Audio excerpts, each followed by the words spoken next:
ഒരു ചോക്ലേറ്റ് കഴിച്ചാൽ പോലും തലയിൽ വേദന വരുന്നു. പെർഫ്യൂം അടിച്ചാൽ തല പൊട്ടുന്ന പോലെ തോന്നുന്നു.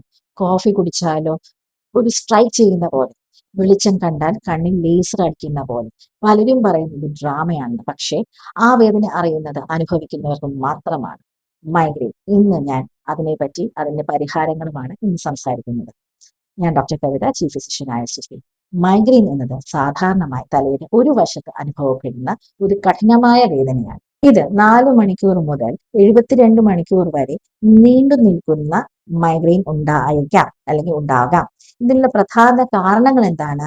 ശാരീരികവും മാനസികവുമായ സമ്മർദ്ദം, ഉറക്കമില്ലായ്മ, ചില ഭക്ഷണങ്ങൾ അല്ലെങ്കിൽ ചിലപ്പോൾ ഭക്ഷണം സ്കിപ്പ് ചെയ്യുന്നത് കൊണ്ട്, അമിതമായ സ്ക്രീൻ ടൈം, വെള്ളം കുടി കുറയ്ക്കുന്നത് കൊണ്ട്, വെള്ളം വളരെ കുറവ് കുടിക്കുന്നത് കൊണ്ട്, അല്ലെങ്കിൽ സ്ത്രീകൾ ആർത്തവ സംബന്ധമായ ഹോർമോണൽ മാറ്റങ്ങൾ, പ്രഗ്നൻസി, മെനോപോസ്, അതിയായ ക്ഷീണം, അല്ലെങ്കിൽ ഇതിന് പുറമേ തന്നെ നമ്മുടെ സൂര്യപ്രകാശം വീടിനകത്ത് ഒരുപാട് വരുന്നത് കൊണ്ട്, അല്ലെങ്കിൽ വായു സഞ്ചാരം കുറയുന്നത് കൊണ്ട്, അല്ലെങ്കിൽ വായുവിന്റെ ഗുണം നിലവാരം കുറയുന്നത് കൊണ്ട്, പിന്നെ ഗർഭനിരോധന ഗുളികകൾ ഉപയോഗിക്കുന്നതുകൊണ്ട്, ചിലർക്ക് ഹെറിറ്ററി ആയിട്ട് ജനറ്റിക്കലായിട്ട് പേരൻസിന് മൈഗ്രെയിൻ ഉണ്ടെങ്കിൽ അത് കുട്ടികൾ കണ്ടുവരാറുണ്ട്. അങ്ങനെ ഇതെല്ലാമാണ് കാരണങ്ങൾ.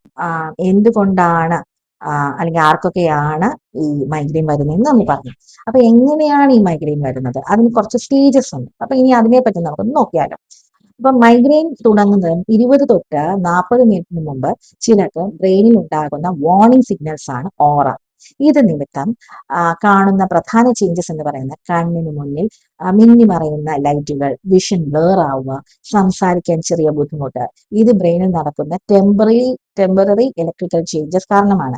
ഈ വേവ്സ് നമ്മുടെ ബ്രെയിനിലെ നെർവ്സിനെ ഓവർ ആക്റ്റീവ് ആക്കുന്നു. അതിനുശേഷം ആക്ടിവിറ്റി ഡൗൺ ആക്കുകയും ചെയ്യുന്നു. അതുകൊണ്ട് വിഷൻ, സെൻസേഷൻ, സ്പീച്ച് പോലെയുള്ള ഫങ്ഷൻസ് താൽക്കാലികമായി മാറുന്നു. അപ്പൊ കുറച്ചും കൂടെ ഇൻആക്റ്റീവ് സ്റ്റേജിലോട്ട് മാറും. അപ്പൊ ഇതിനെയാണ് ആദ്യത്തെ ഓറ എന്ന് പറയുന്ന സ്റ്റേജ്. ഓറ കൂടുന്ന ഈ ഘട്ടമാണ് ബ്രെയിനിലെ ചില ആർട്ടറീസ് ചുരുങ്ങുന്നു. കൺസ്ട്രക്ഷൻ നിമിത്തം ബ്ലഡ് ഫ്ലോ കുറയുകയും അതിനാലാണ് വിഷൻ ചേഞ്ചസ്, ലൈറ്റ് ഫ്ലാഷസ് തുടങ്ങിയ ഓറ സിംറ്റംസ് ഉണ്ടാകുന്നത്. സിമ്പിൾ ലാംഗ്വേജ് പറഞ്ഞാൽ സർക്യൂട്ട് കുറയുമ്പോൾ അല്ലെങ്കിൽ ടൈറ്റ് ആകുമ്പോൾ കറണ്ട് ഫ്ലോ കുറയുന്ന പോലെ. നമുക്ക് ചിലപ്പോൾ കറണ്ട് വേരിയേഷൻ വരുമ്പോൾ ബൾബ് പെട്ടെന്നൊന്നും മങ്ങുന്ന പോലെ തോന്നും, ഏകദേശം അതേപോലെ. ആർട്ടറി ചുരുങ്ങുമ്പോൾ ബ്ലഡ് ഫ്ലോ കുറയുന്നു. അതാണ് ഈ ഓറ സ്റ്റേജ് എന്ന് പറയുന്നത്. ഓറ കഴിഞ്ഞാൽ അടുത്ത മൈഗ്രെയിൻ ഹെഡേക്കിലേക്ക് തുടങ്ങുന്നു. ഈ ഘട്ടത്തിൽ ആർട്ടറീസ് പെട്ടെന്ന് വലുതാകുന്നു. ഈ ഡയലേഷൻ നിമിത്തം ബ്രെയിനിലെ പെയിൻ നെർവ്സ് ആക്ടിവേറ്റഡ് ആകുന്നു. അതുകൊണ്ട് തലയിങ്ങനെ പൊട്ടിത്തെറിക്കുന്ന പോലെ ആർട്ടറീസ് പെട്ടെന്ന് വികസിക്കുകയല്ലേ, അപ്പൊ തല പൊട്ടിപ്പോകുന്ന പോലെ നമുക്ക് തലവേദന വരാൻ കാരണം.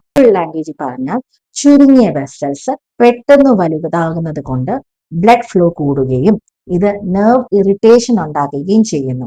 അതാണ് ഈ മൈഗ്രെയിൻ ഹെഡേക്ക് എന്ന് പറയുന്നത്. അപ്പം നമുക്ക് ചുരുങ്ങിയ സാധനം പെട്ടെന്ന് വികസിച്ച് വരുമ്പോൾ നമ്മുടെ തലയ്ക്ക് തന്നെ സഹിക്കാൻ പറ്റാത്ത പെയിൻ വരും. അപ്പൊ അതുകൊണ്ടാണ് ഈ ഭയങ്കര സിവിയർ ആയിട്ട് ഒരു ഭാഗത്ത് സിവിയർ ഹെഡേക്ക് ആയിട്ട് വരുന്നത്. അപ്പം ഇത് ചികിത്സയെ പറ്റി നമുക്ക് ഇനി പറഞ്ഞാലോ. ഈ ശരിക്കും പറഞ്ഞാൽ ഏത് സ്റ്റേജിലാണ് നമ്മൾ ചികിത്സിക്കേണ്ടത്? ശരിക്കും ഓറ സ്റ്റേജ് എന്ന് പറയുന്നത് നമ്മുടെ തലവേദന വരുമ്പോൾ തുടക്കത്തിൽ തന്നെ നമ്മൾ അനാൾജസിക്സ് എന്താണെന്ന് വെച്ചാൽ നമ്മൾ യൂസ് ചെയ്യണം.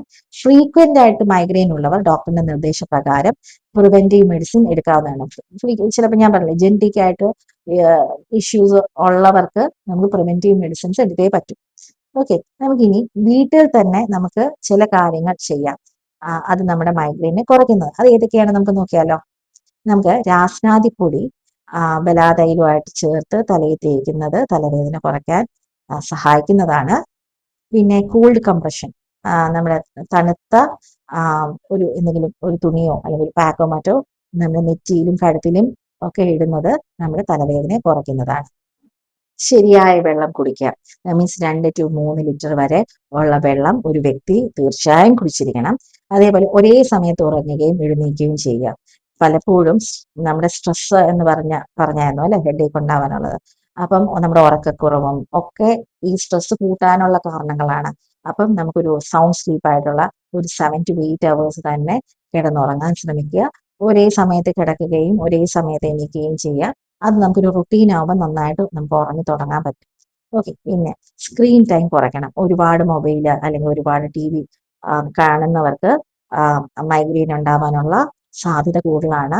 നമ്മുടെ ഐ എക്സേഷൻ ആണ് അതിനുള്ള കാരണം. നമുക്ക് കണ്ണിന് വേണ്ടിയുള്ള എക്സസൈസുകളൊക്കെ ചെയ്യുക. അല്ലെങ്കിൽ 20-20-20 റൂൾ ഉണ്ട്. അതെങ്ങനെയാന്ന് വെച്ചാൽ 20 മിനിറ്റ് നമ്മളൊരു മൊബൈലോ അല്ലെങ്കിൽ ടിവിയോ മറ്റോ കാണുകയാണെങ്കിൽ 20 അടി ദൂരോട്ട് 20 സെക്കൻഡ് നമ്മൾ നോക്കുകയാണെങ്കിൽ നമ്മുടെ കണ്ണിന്റെ ആ സ്ട്രെയിൻ കുറയുകയും കണ്ണിന് കുറച്ചും കൂടെ റിലാക്സേഷൻ ചെയ്യാനും പറ്റും.